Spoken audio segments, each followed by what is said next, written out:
Hello and welcome back to another episode of News and Views, أخبار وآراء.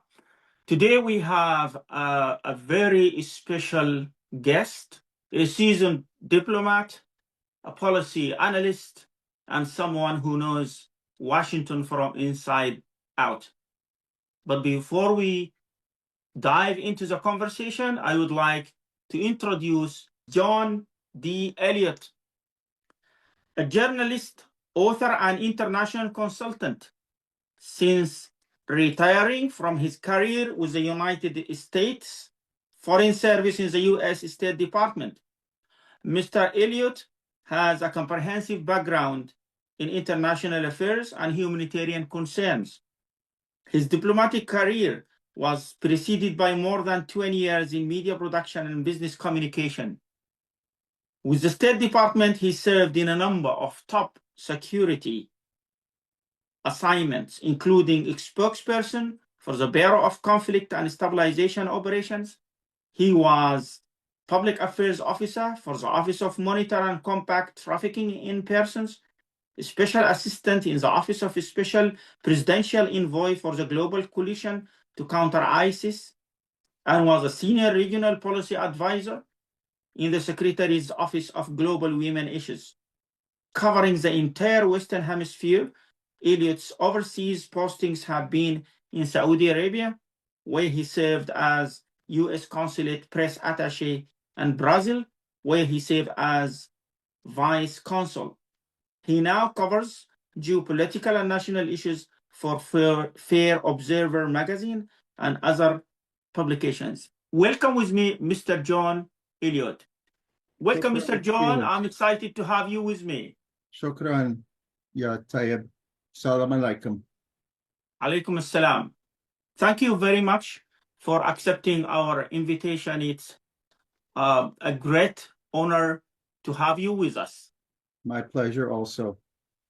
The U.S. has witnessed a major changes in political landscape, rising concerns about the impact of the tariffs. Before we dive into details, give us overall picture of what's going on inside the U.S. Yes, certainly.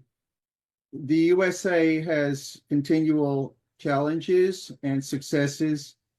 For example, the challenges include lack of affordable housing, unemployment or underemployment of our minority population. The infrastructure, such as bridges and roads, is aging and needs to be replaced. We are constantly encountering problems with global warming and climate change, terrible storms and floods and fires. We have an inability to meet rising energy demands. And there's a rampant availability of guns, including military-grade automatics, resulting in increasing frequency and lethality of mass killings in schools and malls. So Trump is in his second term, and instead of confronting these major challenges, he has moved into a completely new area where he's focusing on immigration and the economy. These are hot issues for the conservatives in the USA. So a number of changes and problems since Trump, we say Trump 2.0 began, a number of executive orders, and we have to keep in mind when he was in his first administration, his first time in office, he focused on immigration a lot. He had what was called the Muslim ban, and that was very controversial, very difficult for him to move forward on. It was defeated in a number of ways. Now he's moved even with more acceleration and robustness to try and make this nation, the USA, cleansed, as he calls it, to cleaning the USA of migrants. And he calls them illegal migrants. A lot of them are legally here, but it doesn't matter to his new administration and his new secretaries. It doesn't matter to the orders that he's given. Now, it's important to realize that immigrants, both legal and illegal in our country, are the core of many sectors of the USA's economy, such as agriculture and food processing and textile production.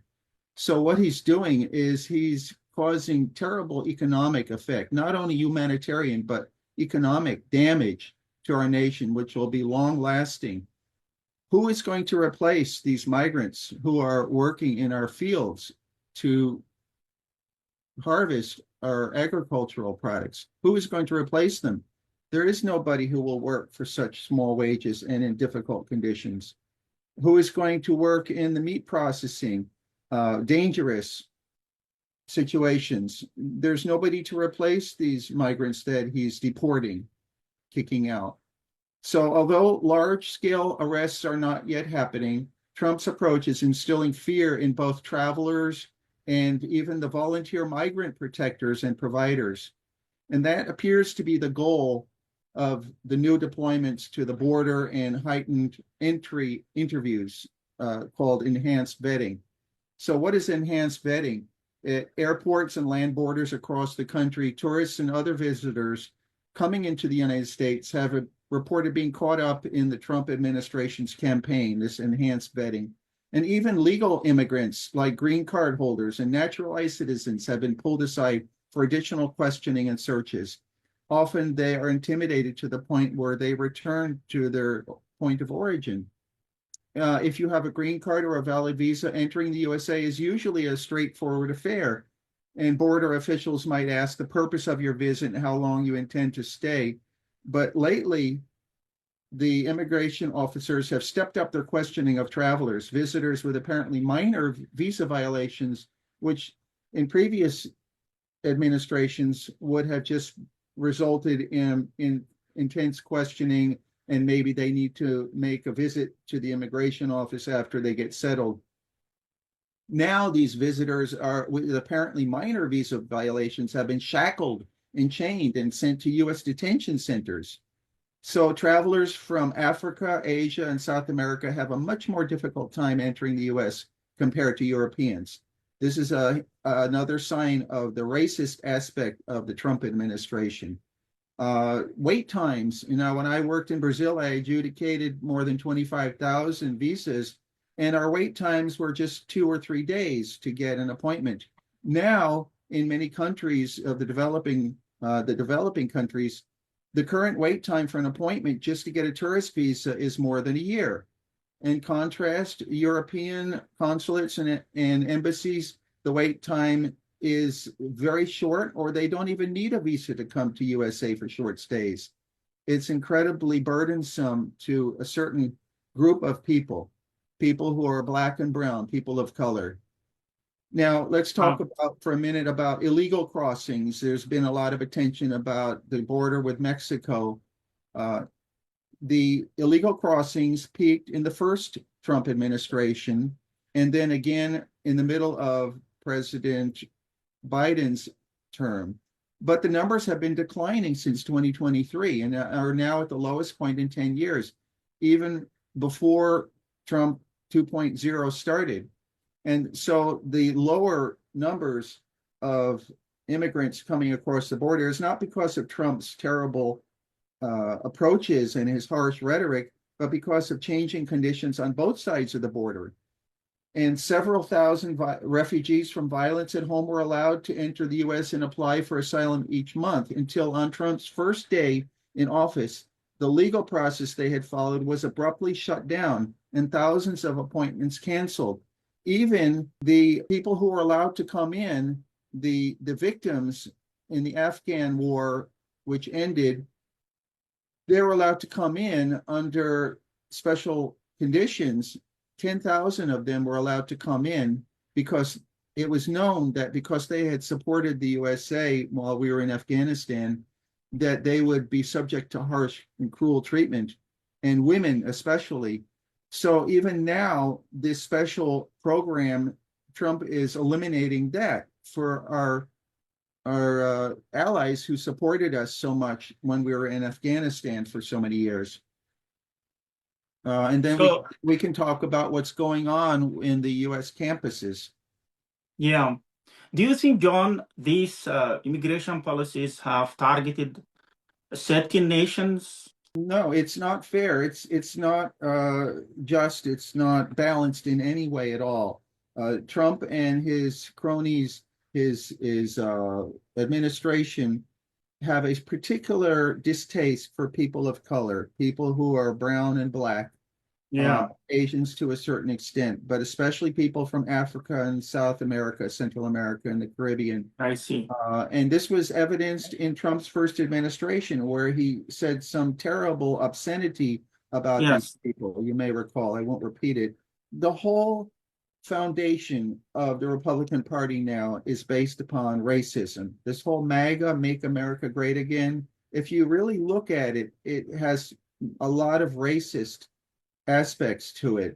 The attention given to certain groups of people, the way that certain groups of people are treated in this country and outside this country, uh, the the whole foundation of their activities is based in racism. For example, if you look at how they want to fire so many people in the U.S. government, it so happens that 25, 30 years ago, the U.S. government was the first large entity that started having equal hiring practices. They had fair hiring practices.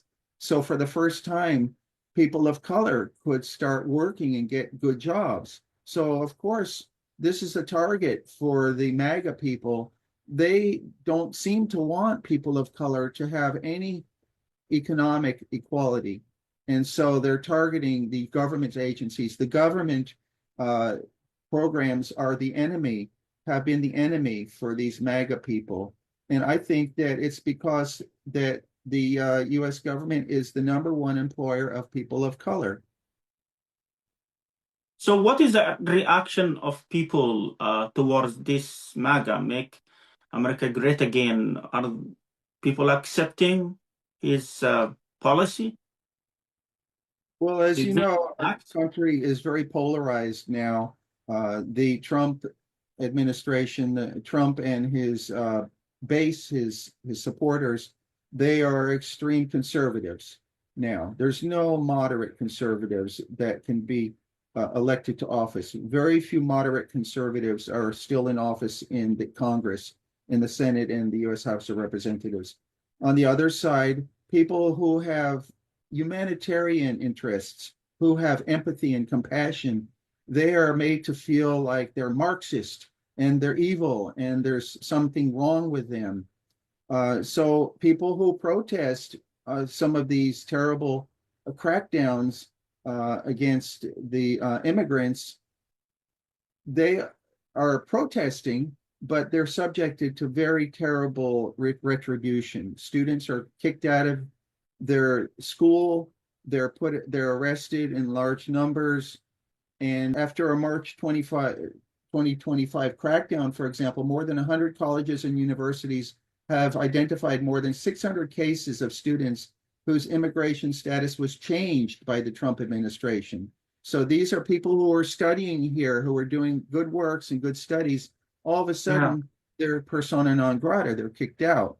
And so these institutions say that their students have lost their student visas, the F1s and the J1s. And the Secretary of State, Marco Rubio, confirmed the scale of the March crackdown. And you know what he said? He said that the student activists are lunatics, that they're crazy. And so these are activists who are not only protesting against the harsh treatment of migrants, but these are also students who are protesting against the 75 years of apartheid treatment of Palestinians and Arabs by the Israeli government. So anytime they protest against Israel, they're called anti-Semites, even though we know Arabs are Semites too, Palestinians are Semites too. And so you can't say that they're anti-Semites. Now, I'm a person who is very proud of my Jewish heritage, and I don't agree with what happened, what Hamas did. on October 7th and in 2023. I think it was terrible and very violent. However, Yeah. I understand why the Israeli government and Netanyahu was surprised by the reaction Yeah, of the we'll Palestinians come to after so that many topic, decades. John. We'll come to that when we talk about the relationship between U.S. and the Middle East. But I'm taking you back to the demonstrations you have seen recently, in major demonstrations in many cities. And it seems to me that people still could exercise their rights of protesting.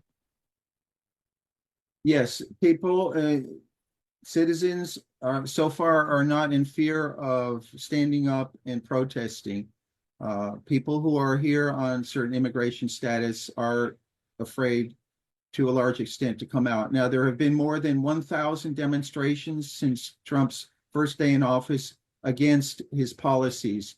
More than 1,000 demonstrations in all of the major cities of the USA, including where I live in Florida. And so people are standing up and rebelling and resisting. The whole theme is resisting against the draconian activities of the Trump administration. This is still being allowed to go on. However, it's marginalized now because the media is starting to be afraid to cover these. The media is intimidated by the Trump administration. Right, right. So there is a question always being asked here about the impact of these tariffs. People felt the impact like globally, but we want to see how these tariffs impacted the life of the average people in America. Yeah, the tariffs are extremely shocking to just about everybody, especially economists. The result is that consumer confidence is the lowest in decades. Consumer sentiment, as registered in impartial and authoritative polls, consumer sentiment has plunged. It's down 30% since 4 months ago. So Trump voters, people who voted for Trump, thought Trump would lower prices. He made all these inflated promises. He's great at promising lower prices and reducing inflation, but the opposite has actually occurred. Inflation, labor markets, personal finances, income have all continued to deteriorate. The dollar has lost almost 10% of its value since Inauguration Day, and half of that decline has happened just in the last few weeks. The economists are predicting a 50 to 90% chance of recession this year. And some are saying we are already in a recession. And so the result is sales and profits will go down for businesses, and especially hurting farmers and small business people. So Trump is reportedly aware of the risk of recession, but he doesn't seem to be so concerned. He's concerned about a depression. And he said people have to be prepared for some pain. Of course, he has no pain. He has his golden adornments in his place in Florida. And do you think the people who supported him and voted for him, have they regretted their supporting? I would say either they're outwardly voicing concern and regret, or that many polls show that they are expressing regret. The polls show that Trump's handling of the economy has been going way down. And this whole support that he had to get into office from the billionaire Elon Musk has not been a positive experience for him either. It's further distanced him from the real people. And Elon Musk's approach to business has not been successful. His businesses have been failing as well.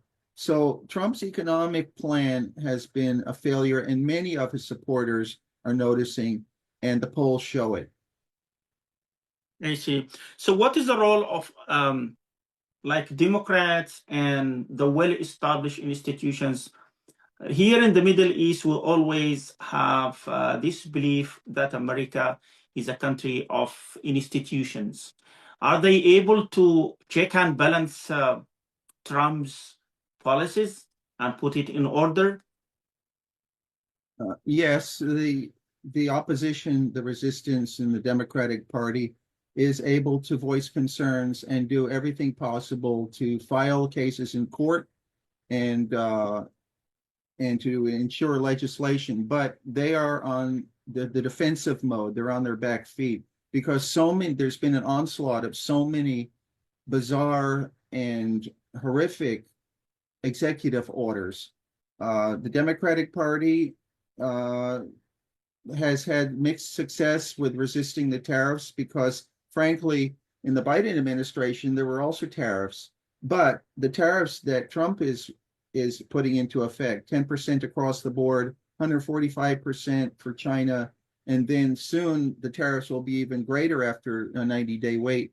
These are way, way off the scale, and economists and certain government agencies are very concerned. So the Democrats are struggling to articulate a clear and credible critique of how Trump's policies are much worse, but it's coming up to speed. Yeah. And how about Trump's expansionist ideas and his threats to take over islands, countries? Do you think he's serious, and how would you view it? Well, menacing Canada to make it the 51st state is a non-starter. It's ridiculous to even think about that. Threatening to take over Greenland, which he's done on numerous occasions, making ridiculous claims about Panama and the Panama Canal. A lot of people believe that this is just his way to deflect attention from his horrible economic situation and his horrible immigration policies. But I lived in Panama and I visited Panama since then. There's no way a country like Panama would accept the US government taking over any part of their country again, as was the case for more than 100 years. So many people are calling Trump's policies not only racist, as I mentioned, but imperialist or neocolonialist. His approach is like a dictator, and even he has many attributes of fascists. So it's very alarming. He has a lot of illegal and unconstitutional actions, and eventually he's going to be impeached because his policies are so unpopular that in the next congressional elections, Congress will be the majority Democrats. There's no doubt about that already. So unless Trump starts a war, which will guarantee him more support, let's hope that doesn't occur. But once the U.S. House of Representatives has a Democratic Party majority, Trump will be impeached for a fourth time. And I hope, and many people hope, that there will be some sort of action taken to stop some of his most horrific and uncompassionate, inhumane approaches. Many people say he's breaking the USA's democracy. I have a question regarding the lobbying groups in the U.S. and how these groups influence and shaping the foreign policy that affect, in particular, the Middle East. Could you give us like elaboration on this? Okay, so the effect of Trump's policies on the Middle East. We can talk about that in the next installment, I think. Talking about we can just focus on the like the arms lobbies, the trade lobbies, and how they affect and reshape the policy, whether it is internal or external policies. Well, as I mentioned, there's a terrible problem in the USA with proliferation, rampant availability of guns, alluding, I believe, to the gun lobbies. They're very powerful in this country. They've been able to influence legislation which has been very harmful to society. so that they can enable their manufacturers and dealers to sell more guns and more lethal guns. They have been spending billions of dollars on lobbyists to lobby the politicians to enact legislation which is in favor of more availability of weapons of mass destruction, such as semi-automatic and automatic weapons. A good example of this is in the state where I'm in now. There's legislation which is in the legislature to lower the age limit to be able to buy semi-automatic weapons from 21 to 18. So now teenagers would be able to buy semi-automatic weapons. And this is incredible in Florida because just a few years ago, we had a number of incidents of mass attacks by people who had these weapons going into schools, killing children, dozens of children, going into malls and shootings in the street. So this is destroying the fabric of our society, this availability of guns. And the availability of guns for the consumer also translates to the availability of guns in the hands of violent offenders and criminals, because the first thing that a burglar looks for when they break into a house is a gun, because they know they can sell it easily. And then it gets out in the street, and the effect is more crime, and the police are also more likely to be very abusive because they're afraid that there might be a gun in the car that they're pulling over for speeding. So the availability of guns and the power of the gun lobby is a major negative for our nation, and it has been for the past 25 years. Has Trump administration is different from the previous administration in addressing this issue? Do you think? Oh, they're much more in favor of mass availability of guns. Yeah, President Biden tried to enact some legislation and use his powers to influence the minimum, the very least offensive restrictions on guns. For example, there's a type of equipment which you can add to a semi-automatic rifle, which will make it automatic, fully automatic. It's called a bump stock. And so now Trump is completely voiding all of these safety and security rules and laws and making it much more available for the sale of these highly destructive weapons. Of course, you know, a sword can, or a knife can kill somebody, but you can't kill 40, 50 people in 10 seconds.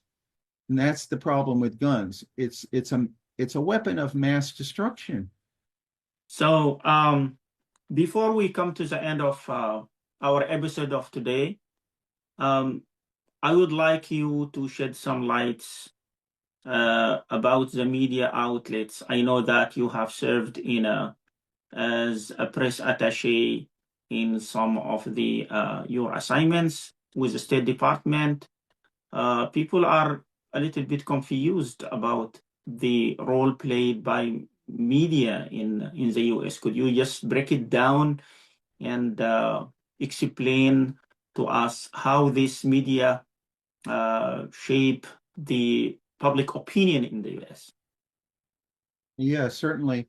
Well, as most of your listeners know, the USA has a balance of power enacted by our US Constitution and amendments. And so we have the executive, legislative, and judicial branches, but we also have the media, which is considered the fourth estate. And so the media, especially in the last 40, 50 years since the Watergate scandal under the Republican Nixon, the media has come out to be very important to the fairness and the justice of our country. Well, in Trump's time, not only has he distorted facts and he lies at every appearance. He spouts lies and accusations and damnations, but he also is restricting the coverage of his meetings, of his press conference. He's restricting them so that the new extreme conservative media outlets like Breitbart and OAN are getting additional opportunities, and the long established media outlets such as the New York Times, Washington Post, Wall Street Journal, Atlantic Magazine, New Yorker, they are pushed on the sidelines. And so it's obvious that he's trying to shape the optics. He's trying to shape the story at every opportunity, and all of his staff are trying to shape the stories so that his lies are not questioned. He does not like to be questioned in any way, and any reporter who questions him has been subject to terrible insults and even harassment, and then eventually that whole media outlet is kicked out of Right. opportunities, the press conferences. Right. Yeah, that's bad. So I think with this final question, John, we have come to the end of our episode of today, and we are looking forward to meeting you again in our next episode, which will be focusing on the U.S. Relationship with the Middle East. Thank you so much for the informative answers, and see you again, John. Thank you. عفوا شكرا جزيلا شكرا. بارك الله فيك Okay, thank you. مع السلامة مع السلامة.